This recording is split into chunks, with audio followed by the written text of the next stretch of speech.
I think a lot of people fall into this trap that they look at the final product that they bring to stage, they look at the physique, and they assume that there is a lack of a PED, there's a lack of a drug that ultimately would allow for a better look, when in reality, it either is those one or two problems that we're ultimately trying to solve for, which is you needed to be leaner or you needed to have more muscle.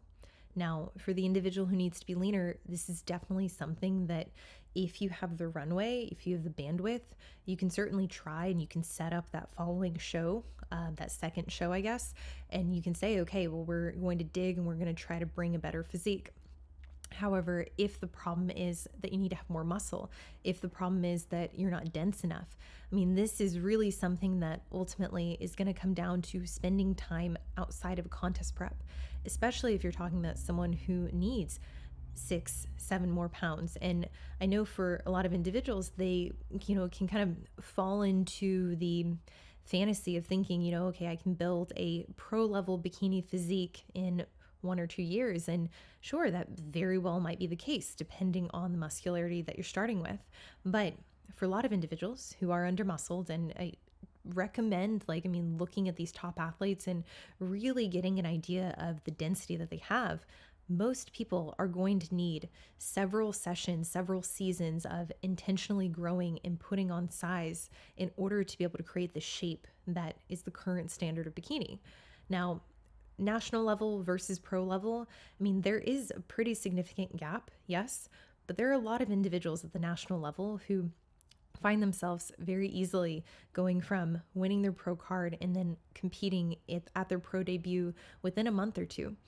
Ultimately, this is going to be determined by how much muscle you have. And if you're using PEDs in a way to bring a fuller look to, let's say, your regional level or your national level show, with the hopes that, hey, I'm just going to have to continue to use that anabolic in order to sustain that look, I mean, you're setting yourself up to have that anabolic in place likely longer than it should be.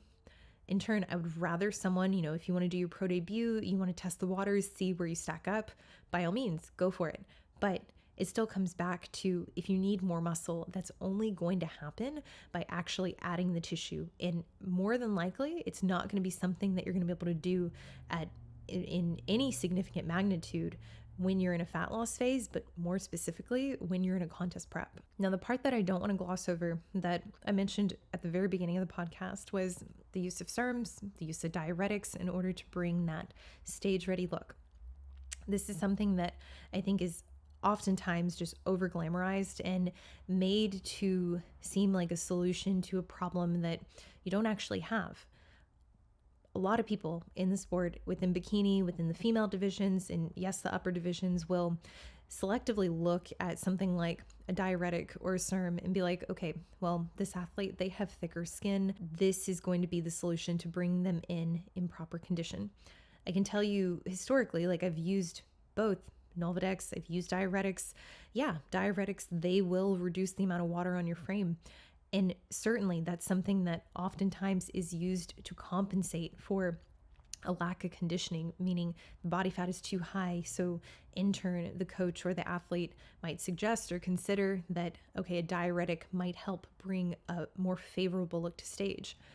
Ultimately, I think this is the wrong decision. And I think it's something, again, within the realm of bikini, within the realm of female athletes who are looking to use PEDs, use supplements appropriately. I think this is going to be something that ultimately makes your peak that much harder, because now you're throwing in something at the very end of prep, typically the day before, the day of, that you have no control over the actual effect that it's going to create. The look that you're going to have diuresed is going to be highly variable and dependent on how much water is actually on your frame. And as much as coaches want to say, this is a tried and true method, this is something that all my athletes do, and it always results in this, very standardized outcome, you are not smarter than your body. Your body will hijack whatever supplements you put in place. And specifically, when we're talking about the RAS system, it's like, okay, so you're going to put some diazide in place with the hopes that you only lose water from the areas that you intend to lose from. It's not really how it works. And frankly, this can be a very risky play, especially at the end of contest prep, especially if you've never used diuretics before.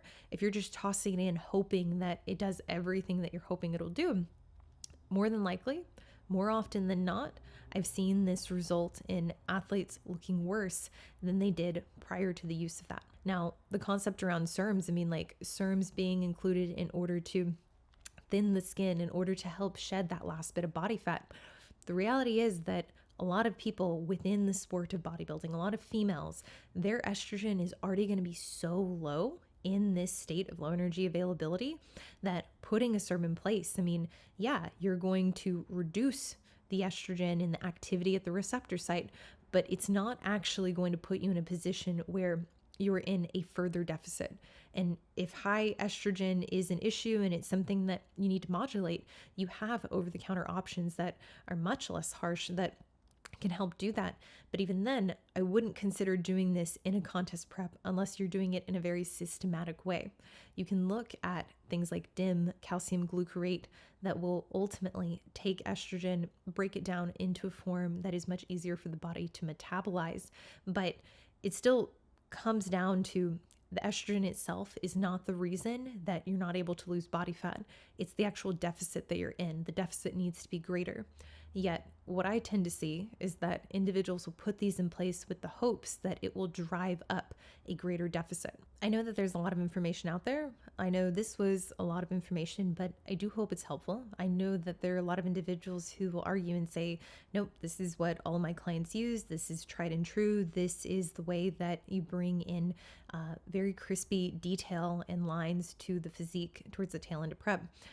It's not what I've seen to be true. It's not what I've seen to be the case. And I think it's really deplorable to have these things in place, particularly in the instance where you're doing the least to plan for the athlete and to set them up for success relative to their conditioning.